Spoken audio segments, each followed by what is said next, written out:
Kemudian kapan waktu yang tepat untuk penggunaan Gandasil D dan kapan waktu yang tepat untuk penggunaan Gandasil B. Gandasil D ini juga dilengkapi dengan unsur-unsur seperti magnesium, kemudian terdapat juga fosfor dan kalium.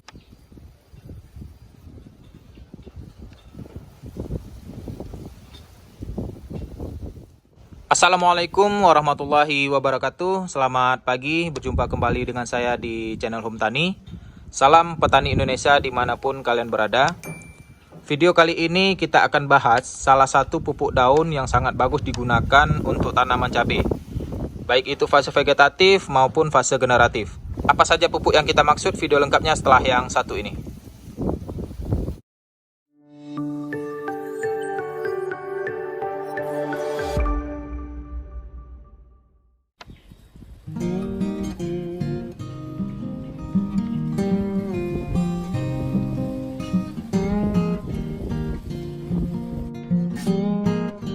Untuk menghasilkan tanaman yang sehat tidak cukup hanya dengan penyiraman, maka dari itu para petani cabai biasanya selalu memberikan pupuk atau nutrisi pada tanaman cabainya sesuai masanya, yaitu masa vegetatif dan masa generatif, agar pertumbuhan cabainya sehat serta menghasilkan hasil yang diharapkan.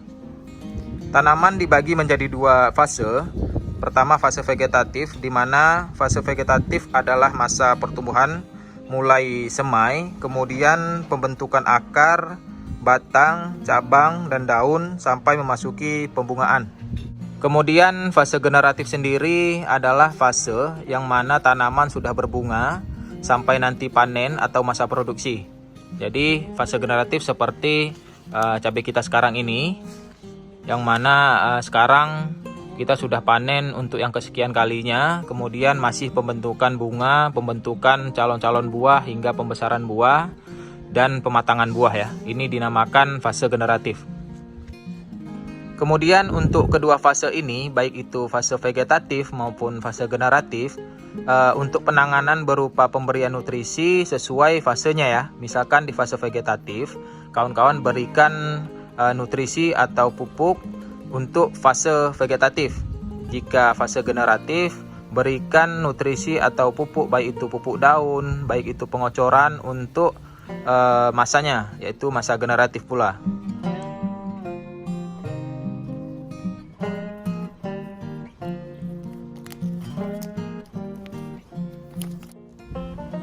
Dalam hal ini saya sudah siapkan dua pupuk daun yang biasa digunakan di fase vegetatif dan fase generatif yang biasa kita gunakan, dan kedua pupuk yang akan kita bahas ini sudah tidak asing di kalangan para petani karena memang sering digunakan ya. Kita akan bahas satu persatu. Ini sudah saya siapkan dua kemasan pupuk daun. Yang pertama Gandasil D dan Gandasil B. Jadi merek dagangnya sama, Gandasil ya. Hanya saja versinya yang berbeda dan kegunaannya. Kita akan bahas yang pertama Gandasil D. Pupuk daun yang lengkap dan sempurna dengan merek dagang Gandasil D berbentuk tepung yang larut dalam air dengan cepat dan sempurna. Untuk warnanya seperti ini, kemasannya seperti ini.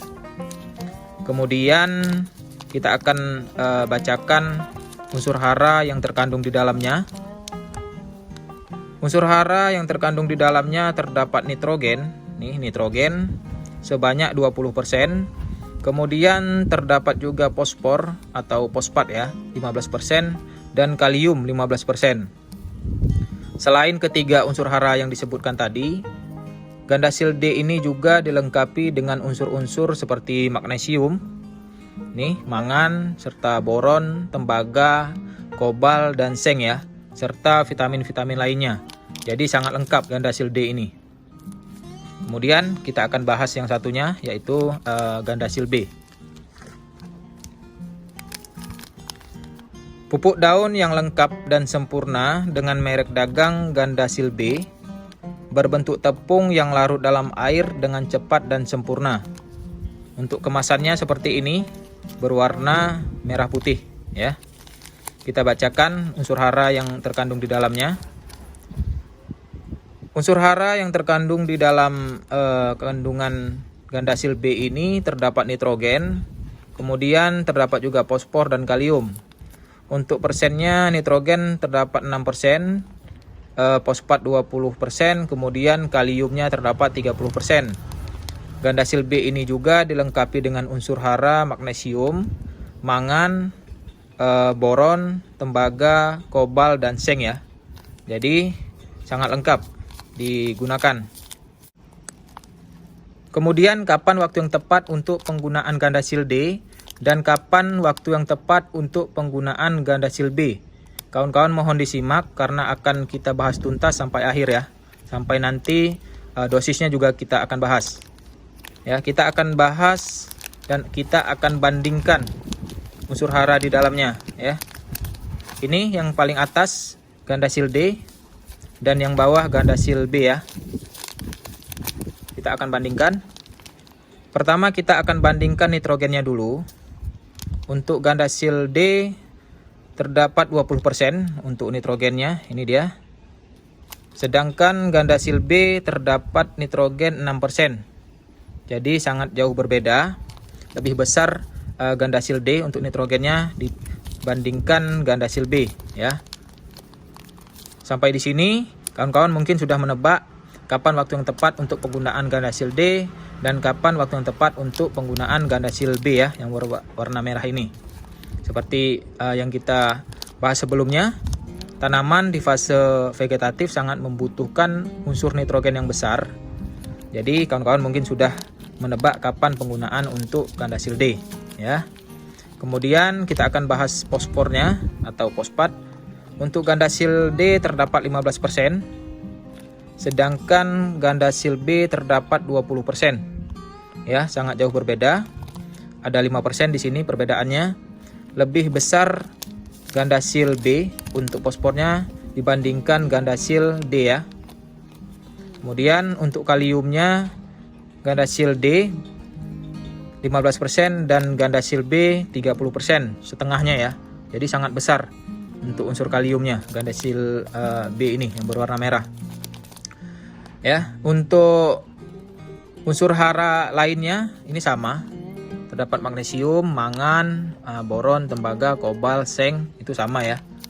Hanya saja ketiga unsur yang berbeda, nitrogen, fosfat, dan kalium, persenannya yang berbeda. Ya. Bisa kita pastikan untuk penggunaan Gandasil D sebaiknya kawan-kawan gunakan di masa vegetatif ya. Saya ulangi, untuk penggunaan Gandasil D kawan-kawan gunakan di masa pertumbuhan atau masa vegetatif ya, masa pembentukan. Kemudian di saat pembungaan sudah muncul itu berubah jadi masa generatif. Kemudian nanti pembentukan calon-calon bunga, calon-calon buah seperti ini, dan pematangan serta pembesaran bobot kawan-kawan gunakan yang merah ya, Gandasil B. Yang pertama, fase vegetatif gunakan Gandasil D, memasuki masa generatif gunakan Gandasil B ya. Jangan sampai salah, jangan salah penggunaan karena kandungannya sudah jelas. Ini yang kita bahas tadi. Kemudian apakah kedua nutrisi ini bisa dicampurkan untuk sekali penyemprotan? Saya tegaskan sebaiknya tidak dicampur ya, karena sudah jelas kandungannya. Gandasil D unsur hara di dalamnya dirancang untuk masa pertumbuhan fase vegetatif ini karena nitrogennya yang besar. Sedangkan Gandasil B unsur hara di dalamnya dirancang untuk masa produksi atau masa generatif ya. Seperti penjelasan kita tadi mengenai unsur hara yang ada di dalamnya. Karena Gandasil B ini besar kaliumnya ya. Jadi memang dirancang untuk masa pembungaan sampai panen. Kemudian untuk dosisnya, ini dosisnya sama. Sebaiknya kawan-kawan gunakan dosis 2 gram per liter air. Kemudian semprotkan pada tanaman dengan interval baiknya itu 7 hari sekali ya. Oke sahabat tani, tadi kita sudah jelaskan 2 pupuk daun yang sering digunakan para petani cabai dengan merek dagang Gandasil ya. Jadi mudah untuk diingat jika Gandasil D untuk penggunaan masa vegetatif atau masa pertumbuhan. Setelah memasuki masa pembungaan atau masa generatif diubah dengan Gandasil B untuk penggunaan ini dengan dosis 2 gram per liter air dengan interval 7 hari sekali ya. Masih banyak lagi pupuk-pupuk daun yang dijual di pasaran. Sahabat tani bebas memilih, boleh menggunakan Gandasil atau pupuk daun lainnya. Sampai di sini saja video penjelasan mengenai pupuk daun. Sampai berjumpa di video-video selanjutnya. Assalamualaikum warahmatullahi wabarakatuh.